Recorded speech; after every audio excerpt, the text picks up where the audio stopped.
Alba sotto shock per la tragica fine di un 24enne trovato morto stamattina nei pressi di un cavalcavia a Macerata. Il sindaco Soligo conosce la famiglia, non ci sono parole, dice siamo sconvolti. Sgridato per un brutto voto, 14enne scappa di casa con un coetaneo. Notte d'angoscia per 2 famiglie di Pieve del Grappa. A trovarli stamattina in piazza la sindaca, erano infreddoliti e affamati. Si scontra con un autocarro sbalzato dalla moto da cross, finisce sotto un'auto. Drammatico incidente a Pieve di Soligo, 16enne di Vittorio Veneto in gravi condizioni.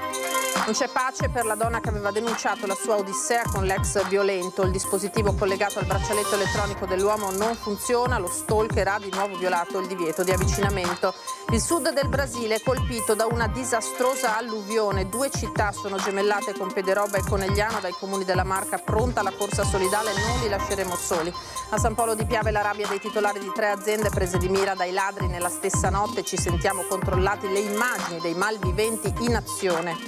Ladri in una villetta di Godega, il padrone di casa, un militare della base di Aviano, li affronta con un martello e li mette in fuga. Il suo racconto.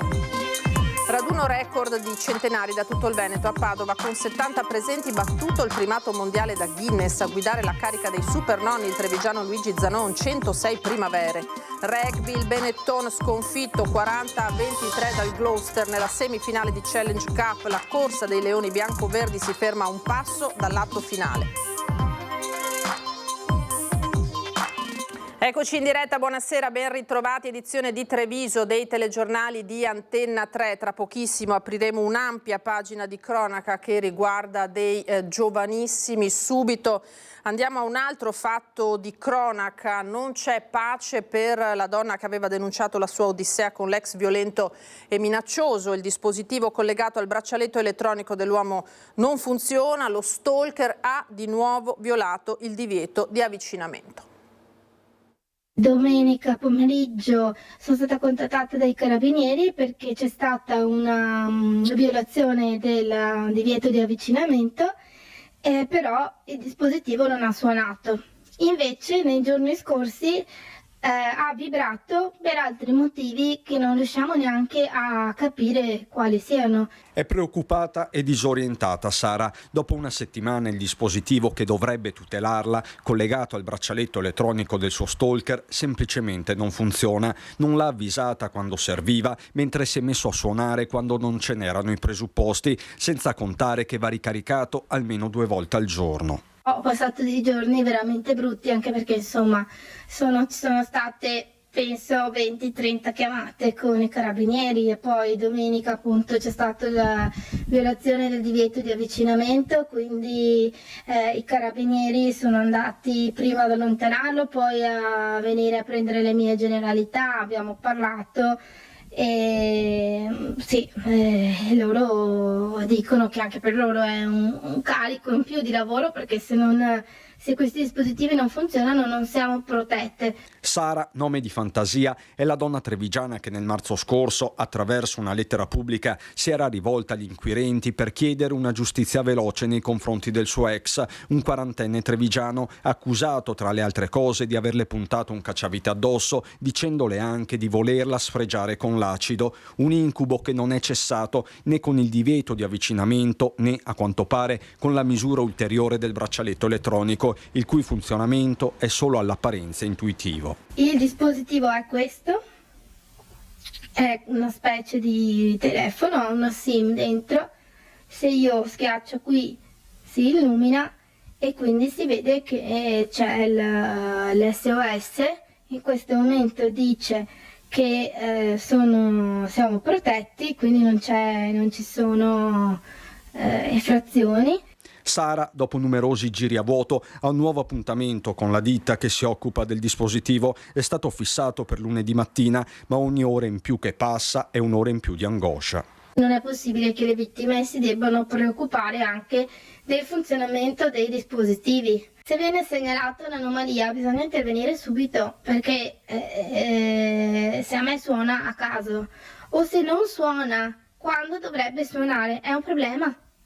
È un problema difficile da gestire anche a livello emotivo e a livello di stanchezza. Un ragazzo di appena 16 anni di Vittorio Veneto è ricoverato in rianimazione all'ospedale di Treviso dopo il drammatico incidente avvenuto alle 13:30 a Pieve di Soligo. Il ragazzo in sella alla sua moto da cross, per cause in fase di accertamento da parte dei carabinieri, si è scontrato con un autocarro in via Montello. Sbalzato nell'impatto, il sedicenne è finito sotto un'auto che stava transitando. Subito soccorso dai sanitari, viste le serie condizioni, è stato trasportato d'urgenza con l'elisoccorso al Cafoncello, dove si trova in terapia intensiva per le gravi ferite riportate.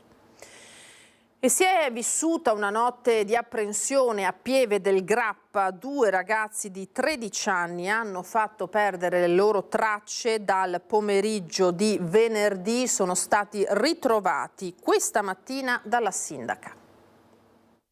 Un brutto voto a scuola, il rimprovero dei genitori e la decisione di scappare di casa. Protagonisti i 2 ragazzini di 13 anni, italiani di seconda generazione, che hanno fatto perdere le loro tracce dal pomeriggio di venerdì. Sprovvisti di cellulari, i genitori li hanno aspettati fino a sera inoltrata e, non vedendoli rincasare nella notte, hanno lanciato l'allarme ai carabinieri. Verso le 4:30 mi hanno avvisato i carabinieri appunto di questa scomparsa, mi hanno detto che sarebbero arrivati a breve i vigili del fuoco e quindi presso il municipio di Paderno è stato allestito tutto.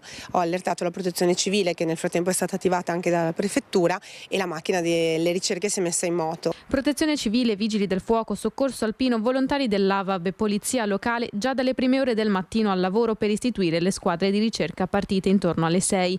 Allestita anche l'unità di comando locale dei vigili del fuoco. A Pieve del Grappa, dopo la scomparsa nel 2022 di Valeria Rosato, di 88 anni, non si è voluto perdere nessun minuto prezioso per avviare le ricerche. Sono passata ovviamente dalle 4, quando sono uscita di casa ho iniziato a guardare in giro muovendomi con l'auto, e siccome dovevo andare in comune verso le 8 sono passata e guardando in piazza ho visto i 2 ragazzini che stavano tranquillamente passeggiando qui davanti, quindi li ho fermati e grazie all'aiuto di un amico, Stefano, che era appunto in piazza, gli ho fatto segno di aiutarmi nel caso in cui volessero magari scappare. In realtà non si sono mossi proprio perché non capivano cosa stava succedendo, erano infangati, stanchi, però molto stupiti, non capivano perché io li avessi fermati, perché poi arrivassero i carabinieri, cosa stesse succedendo, quello non gli era ancora chiaro. Spaesati, i 2 tredicenni hanno giustificato la bravata per i rimproveri della famiglia di uno dei 2 per non aver studiato abbastanza e aver preso un brutto voto a scuola.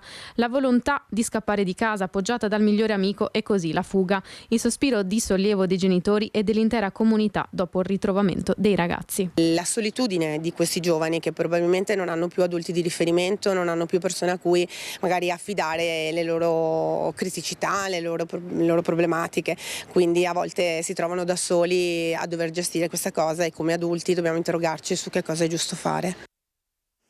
Non c'è stato un esito positivo invece per la storia che vi stiamo per raccontare da Villorba, la morte di un giovane di 24 anni, Marco De Vidi, un gesto estremo il suo che inquieta, il fenomeno è purtroppo in aumento, non sottovalutate i segnali, dice l'esperto. No, non ci sono parole, è una tragedia per l'intera comunità di Villorba. Mi sono sentito poco fa con la famiglia, con il fratello, il papà, e ho espresso loro il cordoglio e la massima vicinanza da parte mia e di tutta l'amministrazione, oltre anche alla disponibilità a dar loro un supporto in questo difficile momento della loro vita. Prima l'incredulità, poi il dolore e lo shock per una vita finita troppo presto. Marco De Vidi aveva 24 anni, il suo corpo è stato ritrovato senza vita sotto un cavalcavia a Maserada. Un gesto estremo, quello del giovane che ha deciso di farla finita impiccandosi. De Vidi è stato notato da alcuni passanti che hanno avvisato le forze dell'ordine, probabilmente stava attraversando un periodo di difficoltà. Il 24enne lascia il Papa Pietro, architetto a Villorba, la mamma Lionella, dirigente in comune a San Polo, e il fratello Matteo, giocatore di rugby con il Villorba. Per questo non si esclude che la squadra possa osservare un minuto di silenzio nella partita domenicale. Conosco personalmente i nonni e lo zio del ragazzo. Penso che oggi non ci sono parole, in questo momento solamente il dolore per aver perso un ragazzo così giovane. Tocca all'esperto scattare una fotografia inquietante, un vero e proprio allarme. È un fenomeno sociale, i numeri ci stanno dicendo che i casi di suicidio sono in crescita esponenziale, soprattutto tra i giovani. Sto venendo proprio ora da circa 12 ore di terapia da stamattina con 3-4 casi di adolescenti che hanno mania in qualche modo persecutoria anche di carattere suicidario. Quello che va fatto è parlare, cercare di avvicinarsi. In provincia di Treviso abbiamo il filo di Simo, la rete Malachia, cioè ci sono tanti strumenti che possono aiutare queste famiglie a evitare situazioni estreme. Poi c'è sempre una percentuale minima di incognita che non è gestibile, però attenzione ai segnali. Voltiamo pagina, è scattata la macchina della solidarietà per le comunità di Garibaldi e Jacutinga, città del sud del Brasile, gemellate con Conegliano e Pederobba, devastate dalle piogge torrenziali che hanno colpito la regione nei giorni scorsi.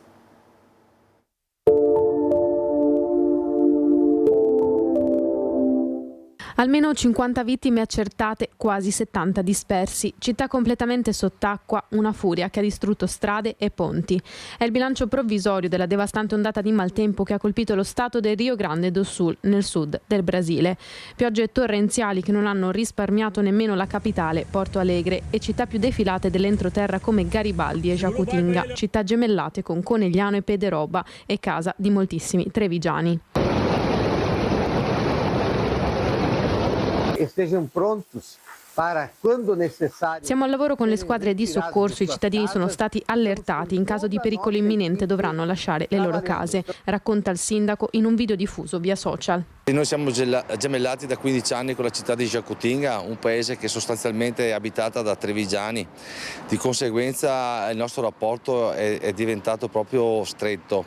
Sono stati colpiti anche loro da questo tragico evento meteorologico che ha colpito non solo l'agricoltura ma anche le strade e le abitazioni.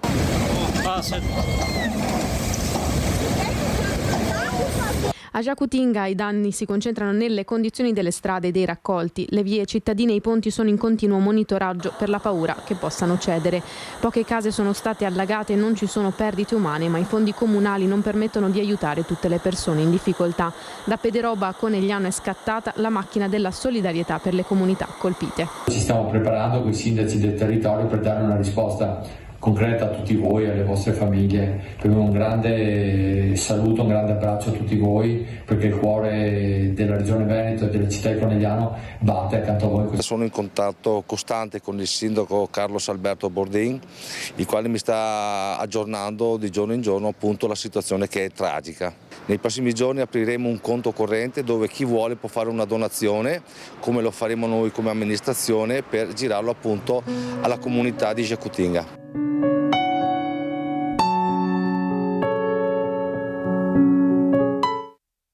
Questo l'avete visto, la situazione che si sta vivendo in quelle zone. Torniamo nel nostro territorio per parlare per l'ennesima volta del fenomeno dei furti, in particolare nelle aziende. 3 quelle battute dai ladri nella stessa strada, nella stessa notte, altre 2 poco più in là. Zona industriale di San Polo di Piave, presa di mira dai malviventi, parlano gli imprenditori tra racconto e rabbia. È partito l'allarme, sono entrati, sanno che hanno 10 minuti a disposizione e hanno fatto quello che dovevano fare, insomma. Ma quando in piena notte in via Marinai d'Italia, zona industriale di San Polo di Piave, chiamati dal titolare della Pagotto SRL, sono arrivati i carabinieri, i ladri entrati nello stabilimento non solo non sono scappati, ma si sono nascosti, attendendo pazientemente che le forze dell'ordine se ne andassero per proseguire la loro razzia alla vicina Innovatec. 3 le aziende, una accanto all'altra, prese di mira la notte tra martedì e mercoledì. Alla Pagotto, l'ultima in fondo alla strada, hanno dunque staccato l'elettricità e forzato la porta d'ingresso, salendo negli uffici al primo piano. E hanno portato via la cassetta della cassa e un po' di valori bollati, ecco, perciò. Quindi andavano in cerca di soldi? I soldi, sì. Delle attrezzature e robe del genere minute, e dobbiamo ancora fare un conteggio, vedere cosa se ci manca qualcosa oppure no. Un bottino da poco, il peggio sono semmai i danni e il timore che accada di nuovo. Ogni volta che suona l'allarme, che parto da casa, vengo qua, vengo sempre con 2 cuori, uno cosa potrei fare e uno se voglio andare via. Perciò c'è tanta rabbia. C'è tanta rabbia, sì. Si sente questa sorta di violazione della propria privacy, C'è qualcuno che ti entra in casa, che sia in casa, nello stabilimento o anche nel piazzale, comunque dà fastidio, insomma. Alla vicina Prefab l'allarme non è neppure suonato. Per Giuseppe Dalbò, il titolare, i malintenzionati potrebbero aver desistito perché l'azienda è sorvegliata da videocamere e vigilanza privata, misure prese in passato proprio per i ripetuti tentativi di furto. Questo non toglie che i malviventi si siano aperti 2 varchi nella recinzione. Questo è uno dei varchi che si sono creati probabilmente per la fuga o semplicemente per entrare perché non avevo voglia di scavalcare, Probabilmente pensavano di uscire anche con qualcosa di grosse dimensioni. Probabilmente sì. La rete è stata tagliata la sera intorno alle 9, creando un collegamento tra Prefab e Innovatec. I colpi sono avvenuti invece in piena notte. A parte i cassetti che hanno aperto e rotto la porta antipanico, ci hanno rubato 3 attrezzature a batteria. È un disagio sicuramente sapere che ti aprono la rete, ti tagliano la rete e entrano all'improvviso così. I carabinieri stanno indagando infine su altri 2 colpi a poche decine di metri in via degli Artiglieri, ad agire con tutta probabilità la medesima banda. A Bibano di Godega invece un militare statunitense che vive lì con la famiglia si è trovato i ladri in casa, non ha esitato ad affrontarli per difendere moglie e figlioletti. Ho pensato a mia moglie e ai miei figli e distinto ho preso in mano un martello. Avevo paura che tornassero indietro. Si trovava in camera da letto JT Esparza, militare americano in servizio alla base di Aviano, quando ha sentito quei rumori sospetti provenire dal piano di sotto. La moglie e i 2 figlioletti stavano dormendo, lui non ha esitato un attimo ad affrontarli. Ho sentito un rumore come di chiavi che tintinnavano e il cane dei vicini abbaiare. Sono sceso dalle scale e ho visto che qualcuno stava battendo la porta, l'ho vista muoversi. Ho acceso le luci, erano 2, forse 3. Mi hanno sentito e sono scappati via dal retro della casa. Ho acceso tutte le luci e ho chiamato i carabinieri. Via Borgonobili, Bibano di Godega, di fronte al vivaio e poco lontano dalle scuole. Non una zona isolata, ma case che si affacciano sulla strada principale, anche se sul retro c'è la campagna. Il cagnolino dei vicini è iniziato ad abbaiare mettendo in allarme i padroni che si sono affacciati alla finestra e lo stesso Esparza che ha agito distinto afferrando quel martello nel timore potessero tornare sui propri passi. Sono qui da 3 anni, non è mai successa una cosa del genere. Certo, ho sentito che in zona avevano fatto qualche eruzione in casa, ma non avrei mai pensato potessero venire anche qui. Ora parliamo di lavoro nero e violazioni in materia di sicurezza. Sono 18 le aziende sanzionate dai carabinieri in seguito ad attività di controllo effettuate nelle ultime ore, multe per 220.000 euro. 5 lavoratori in nero, 7 attività sospese, 18 aziende sanzionate per un totale di 220.000 euro. È il bilancio degli ultimi controlli effettuati dai carabinieri del Nucleo Ispettorato del Lavoro di Treviso in materia di tutela della salute e della sicurezza sui luoghi di lavoro. Scoperti 2 lavoratori in nero in un cantiere edile di Colle Umberto che aveva pure omesso di redigere il piano operativo di sicurezza. Un altro lavoratore in nero è stato individuato in un autolavaggio di Vazzola. In entrambi i casi le attività sono state sospese. Un lavoratore extracomunitario, sempre in nero, quindi privo di qualsiasi copertura assicurativa e previdenziale, è stato individuato in un'azienda agricola di San Fior mentre era impegnato nella rilegatura delle vitti. Stessa situazione di lavoro nero in una carrozzeria di Cornuda. Altre violazioni in materia di sicurezza in un cantiere edile di Codognè, dove gli operai stavano lavorando sul tetto di un edificio senza che fossero state predisposte le protezioni contro le cadute. L'attività è stata sospesa, come un'altra ditta edile che effettuava lavori in un cantiere senza avere redatto il piano operativo di sicurezza. Il 1 maggio è appena passato, ma gli appelli alla sicurezza nei luoghi di lavoro sembrano in molti casi essere caduti nel vuoto. I controlli dei carabinieri nelle ultime ore hanno permesso di riscontrare la presenza di numerose violazioni, tra le quali il mancato utilizzo dei dispositivi di protezione individuale nei lavori in quota, l'omessa formazione dei lavoratori e la mancata nomina del medico competente. Salate le multe che hanno toccato i 220.000 euro. Ci fermiamo adesso per qualche istante, a tra poco.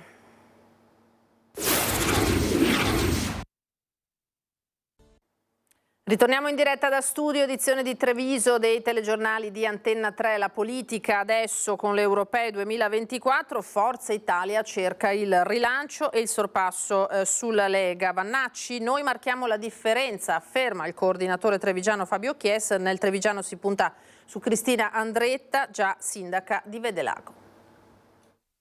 Noi abbiamo 3 persone che per motivi diversi riteniamo fondamentali da votare in provincia di Treviso: Tajani perché è il leader nazionale, la persona di riferimento anche in Europa per quanto riguarda il nostro paese, Flavio Tosi perché sta facendo tantissimo in Veneto per far risalire Forza Italia, e vediamo che i dati e i sondaggi ci danno in maniera assolutamente positiva, e Cristina Andretta è un amministratore di grande esperienza, puntiamo tanto su di lei, tra l'altro mi affianca nel provinciale, è una cosa importante. Sono questi i nomi su cui punta, perlomeno nel trevigiano, Forza Italia, con il coordinatore provinciale Fabio Chies, che rivendica l'anima moderata del partito. La cosa che dobbiamo recuperare è la centralità dell'Europa nel sistema internazionale. È stata un po' persa in questi anni, ma soprattutto perché sono stati anni anche di grosse difficoltà. Ricordiamo il Covid, ricordiamo le crisi economiche. Oggi possiamo ripartiremo dal PPE. L'obiettivo per gli azzurri, nella Marca come altrove, è portare a casa un risultato in crescita rispetto al 2019, quando l'esito delle urne fu deludente. 5 anni fa vivevamo in un mondo completamente diverso, ripeto, oggi Forza Italia è in forte crescita, poi i risultati si vedono il giorno dopo delle elezioni, ma sicuramente andrà bene e siamo convinti che i nostri candidati potranno veramente fare la differenza oggi sul territorio. E a proposito di candidati, non manca una stoccata agli alleati, in particolare della Lega, con i quali si prospetta un inedito, almeno fino a qualche tempo fa, testa a testa. Non a caso Chies marca la differenza con il candidato salviniano Vannacci nella bufera per la proposta di classi separate per disabili. Non rappresenta assolutamente i nostri ideali sono ideali di inclusione, sono ideali che fanno in modo che le persone che hanno delle difficoltà siano integrate perfettamente e che chi ha più possibilità possa aiutare chi ne ha meno, però sempre nella logica di inclusione, mai nella logica di esclusione, per cui siamo molto distanti da tutte le dichiarazioni che ha fatto il generale Vannacci. La nostra è una realtà con la più grande percentuale di associazionismo. Noi siamo una società che ha un grandissimo senso di comunità e di inclusione, differentemente da altre realtà politiche che abbiamo detto prima, e questo vogliamo portare in Europa. Vogliamo portare in Europa anche un'Italia forte, un'Italia che torni ad essere leader internazionale.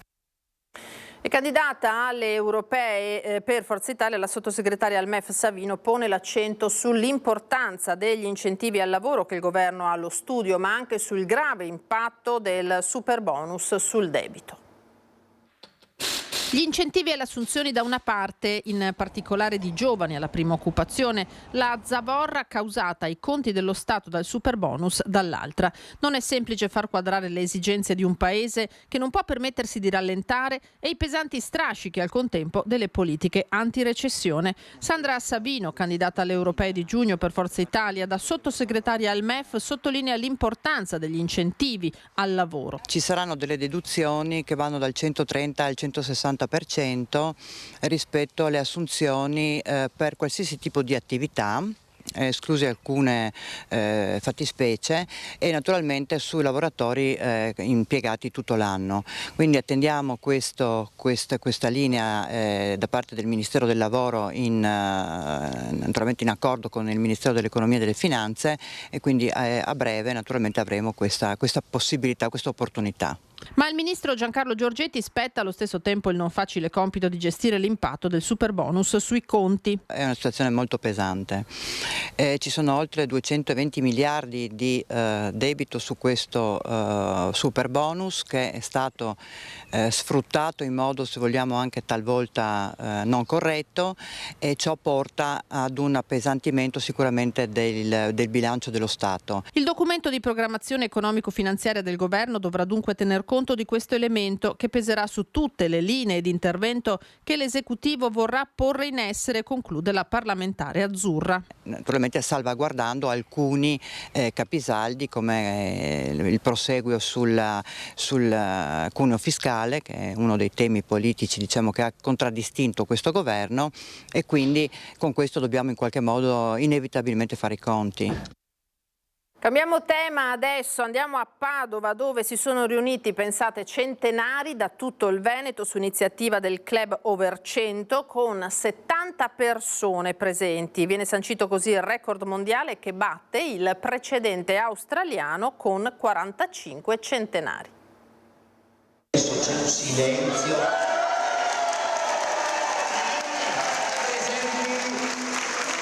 Si aggiunga un nuovo titolo del Guinness World Record.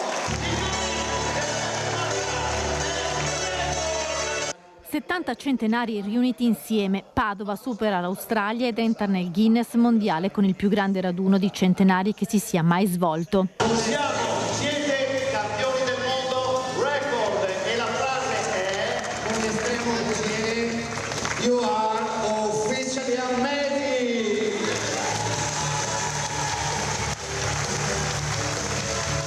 In una stanza 7.078 anni in totale arrivano da tutta la regione. In Veneto infatti risiedono 1.570 centenari, tra le donne la più longeva è Ada con i suoi 104 anni portati splendidamente, ma il più anziano di tutti è Luigi Zanon, 106 anni, maestro di ballo che arriva da Treviso. Signor Luigi, come si fa ad arrivare a 106 anni? Ecco, eliminare dalla vita tutte le brutture. Lei però ha visto la guerra, 2 guerre. 4 guerre. Quanta guerra? Ho visto la Spagna, l'Albania, la Grande Guerra. 4 maggio 2024, la data storica di questo record mondiale. Eccolo qui, l'attestato che certifica l'obiettivo raggiunto a Padova dall'Opera Immacolata Concezione. Il record è stato ufficializzato dal giudice che per tutta la mattina ha verificato i certificati di nascita dei presenti, che sono stati immortalati da una splendida foto di gruppo dopo aver accertato che il raduno è durato più di 5 minuti come prevede la procedura. È un grande risultato per noi e credo anche per il Veneto e per la città di Padova, che a livello di immagine assumono un ruolo importante nella capacità di gestire la longevità come risorsa. Una giornata di festa per celebrare il dono più bello, come dice saggiamente Luigi. La cosa più bella è la vita. E domani si parlerà invece di prevenzione, che tanto importante è sia per la buona salute che per la longevità. Torna la Treviso in Rosa, corsa solidale dedicata alle donne e appunto alla prevenzione dei tumori. Oltre 10.000 le iscritte, lo start alle 9:30 in Viale d'Alviano. Tutto ormai pronto per la pacifica invasione dell'onda rosa delle oltre 10.000 donne che domani parteciperanno alla 10ª edizione della Treviso in Rosa, una festa allegra e colorata, e proprio per consentirne lo svolgimento in sicurezza il Comune di Treviso ha disposto alcune modifiche alla viabilità e ai parcheggi cittadini. Divieto di sosta dalle 7 alle 11 su Viale d'Alviano, Viale Fra Giocondo, Viale Burchiellati, Piazzale Burchiellati, Piazza e Via Indipendenza, Borgo Cavour, Via Case di Ricovero. Dalle 8 e fino a cessate esigenze sarà interdetta la circolazione dei mezzi nei varchi d'accesso al centro storico, dalla circonvallazione esterna del PUT verso l'area interno mura, in particolare nella zona di ammassamento delle donne e nell'area di partenza. Consigliata la sosta alla Piani, in via Lancieri di Novara e nei park del Patinodromo, Foro Boario, Dal Negro e Metro Park della stazione. Anche quest'anno confermata la partnership con la LILT per diffondere la cultura della prevenzione e della diagnosi precoce dei tumori femminili, in particolare il cancro al seno. Lo screening del Servizio Sanitario Nazionale prevede la mammografia ogni 2 anni dai 50 ai 74 anni d'età, limite che dal 2025 verrà abbassato a 45 anni. Noi invitiamo tutte le donne in questa fascia d'età ad aderire a quelli che sono i programmi di screening e inoltre cerchiamo di dare informazioni anche alle donne che sono in età, noi diciamo, precedente alla chiamata allo screening, per cui una nostra azione è specificamente rivolta ad educare tutte le donne che hanno bisogno di un percorso personalizzato nell'età che precede i 45 anni, i 50 attualmente, i 45 dall'anno prossimo, e quindi diamo delle informazioni che possono essere utili perché ogni donna può avere delle problematiche diverse. E per il terzo anno consecutivo, in corso fino al 5 di maggio, quindi fino a domani, il Treviso Stiglia Fest, che si svolge lungo la ciclabile che tocca le province di Treviso, Padova e Vicenza, un tracciato lungo 70 chilometri.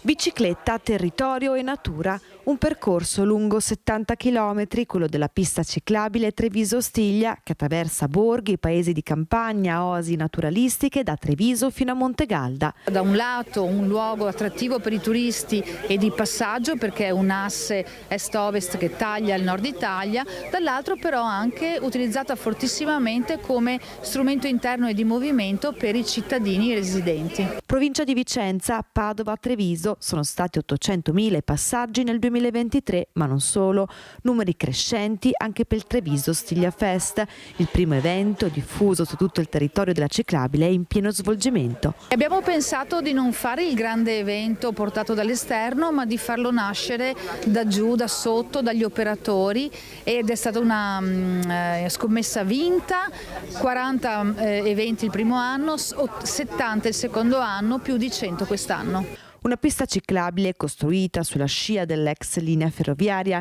che collegava la città di Ostiglia a Treviso e idealmente due grandi fiumi, il Po e il Piave. Ce n'è davvero per tutti, a partire dalle gravel, quindi attività più dedicate ad un pubblico adulto, ma anche ad escursioni in bicicletta che portano e partono dalla Treviso Ostiglia per poi invece portare fuori a vedere proprio quella ricchezza di patrimonio rurale che è tipico delle nostre campagne venete. E per chi non avesse una bicicletta? Ci sono almeno 3 punti di noleggio biciclette, anche con un'azione di self-guided, quindi viene fornita una traccia per poter andare ad un ritmo proprio, quindi seguendo un po' il proprio movimento, raggiungere alcuni punti della Treviso Ostiglia.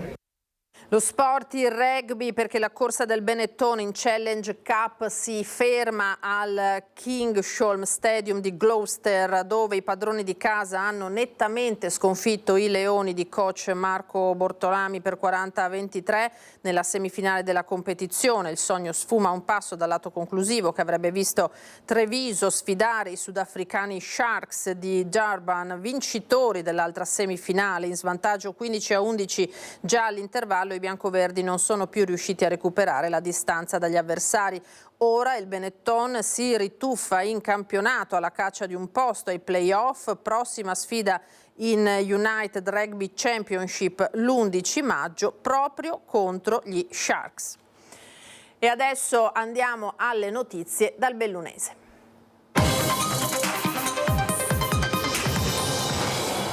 C'è una svolta per i 15 turisti italiani bloccati a Socotra in Yemen, tra loro anche l'infermiera bellunese Ludovica Russo. Dopo l'intervento della Farnesina è previsto per domani il volo di rientro verso gli Emirati. Ludovica Russo, l'infermiera di 34 anni del pronto soccorso di Belluno, bloccata sull'isola di Socotra nello Yemen dal 29 aprile, nelle prossime ore potrebbe rientrare a casa. Il condizionale è d'obbligo, anche se dopo la mediazione della Farnesina si sa che la giovane, assieme al suo gruppo organizzato e ad altri connazionali, una trentina in tutto, saranno recuperati da un aereo domani mattina, aereo che partirà da Abu Dhabi alle 5:30 per poi ripartire alle 8:30. Finisce l'incubo per i turisti in quell'area del mondo fortemente sconsigliata dalla Farnesina, in particolare proprio rispetto allo Yemen e all'isola di Socotra. Addirittura l'ambasciata italiana a Sana'a ha sospeso le proprie attività fino a nuovo avviso. C'è una guerra civile in atto e la situazione è complessa. Per questo motivo la giustificazione delle autorità aeroportuali in relazione alla cancellazione dei voli causa maltempo ha insospettito i turisti italiani, che si sono subito messi in contatto con il nostro Ministero degli Esteri. Ludovica Russo ha raccontato al Corriere della Sera di stare bene, pur in una condizione emotiva difficile. Il gruppo di turisti è stato portato in un hotel vicino all'aeroporto e lì i locali li stanno assistendo, offrendo loro beni di prima necessità. L'infermiera bellunese è amante della montagna e dei viaggi. Il suo profilo Instagram è un blog che racconta le esperienze all'estero in diversi paesi del mondo. Non mi era mai successo di non riuscire a tornare a casa, ha detto Ludovica Russo, che domani, dopo un'attesa di una settimana, potrà iniziare a pensare di riabbracciare presto i suoi cari.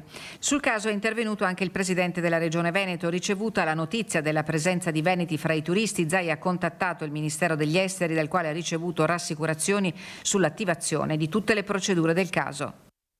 Cambiamo tema. Dopo lo sciopero del 26 aprile i lavoratori del trasporto pubblico si asterranno dal servizio anche lunedì e per 24 ore. Lo sciopero è indetto da USB, dai sindacati Cobas, ADL, Sindacato Generale di Base e Cub Trasporti.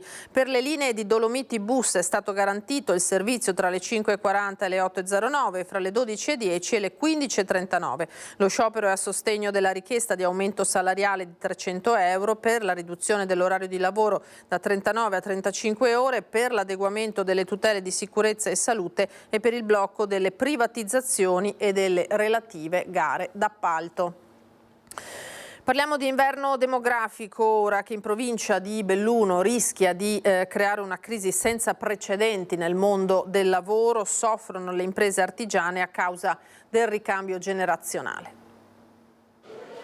Calo delle nascite e scarsa attrattività dei flussi migratori. Nei prossimi 5 anni in provincia di Belluno si stima mancheranno circa 5.000 attivi e già dallo scorso anno per la stagione estiva si calcolano oltre 1 migliaio di lavoratori in meno. Calando la popolazione calano anche il numero degli imprenditori e il numero degli artigiani.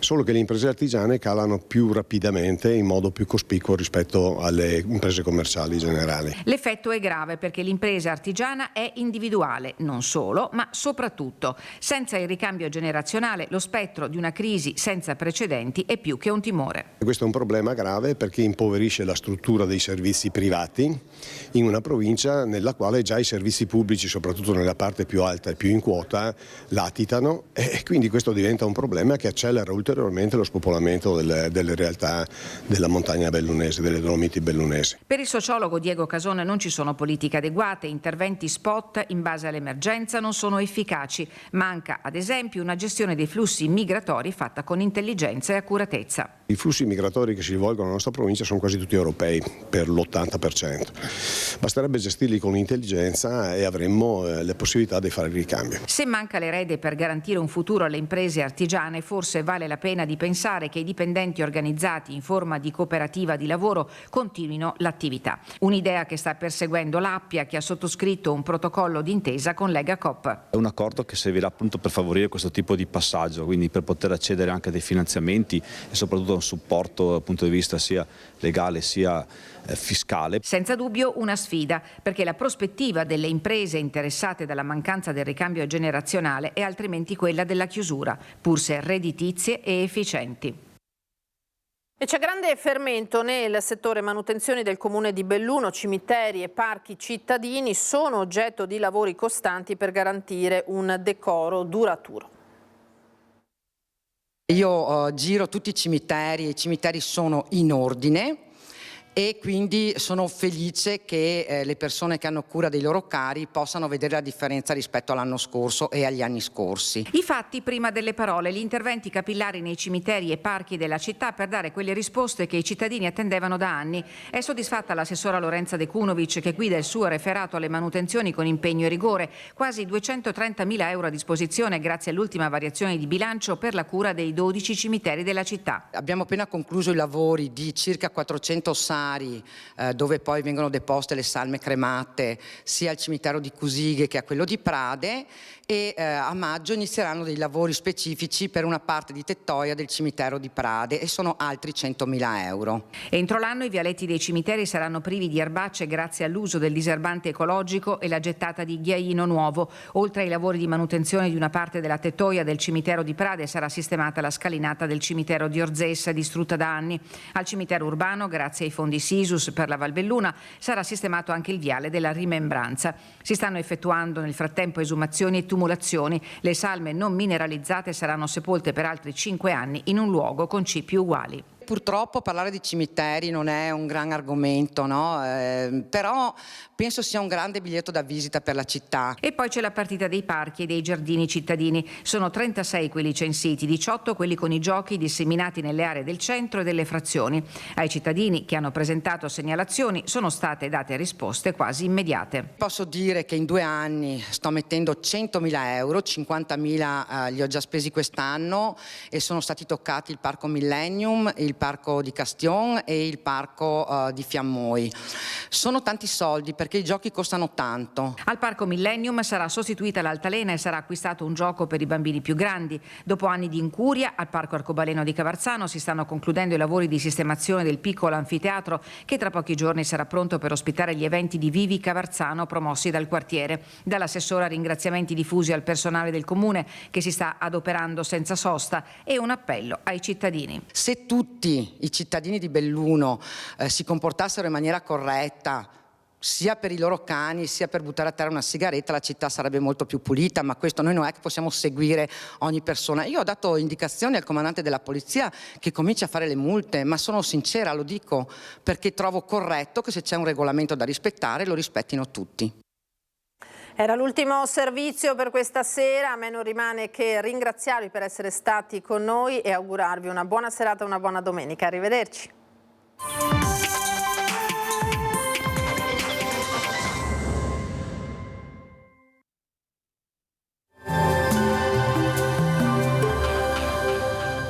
Entra nel mondo Lolato. Da oltre 40 anni un team di professionisti per migliorare la qualità della tua vita. Centro del piede con servizi di podologia. Laboratorio per la produzione di plantari e calzature su misura. Bentrovati al meteo. Anticiclone in rinforzo, tempo buono e clima primaverile e gradevole. Il dettaglio di domenica 5 maggio. Sul Veneto tanto sole, il cielo sarà sereno o velato, tuttavia sulle zone montane e pedemontane al pomeriggio avremo nubi irregolari con probabili brevi locali precipitazioni associate. Temperature in lieve aumento, minime tra 9 e 13 gradi, massime comprese tra 22 e 24 gradi. Ci spostiamo ora sul Friuli Venezia Giulia. Anche qui ampio soleggiamento, cielo in genere poco nuvoloso con possibili rovesci sui rilievi nelle ore centrali della giornata. Temperature minime tra 10 e 12 gradi, massime sui 20-23 gradi. Infine diamo uno sguardo al Trentino Alto Adige, dove si alterneranno sole e nubi, con sole un lieve aumento della probabilità di rovesci nel corso della giornata. Temperature minime sui 10 gradi, massime tra 23 e 25 gradi all'incirca. Dal meteo è tutto, vi auguro un buon proseguimento in nostra compagnia.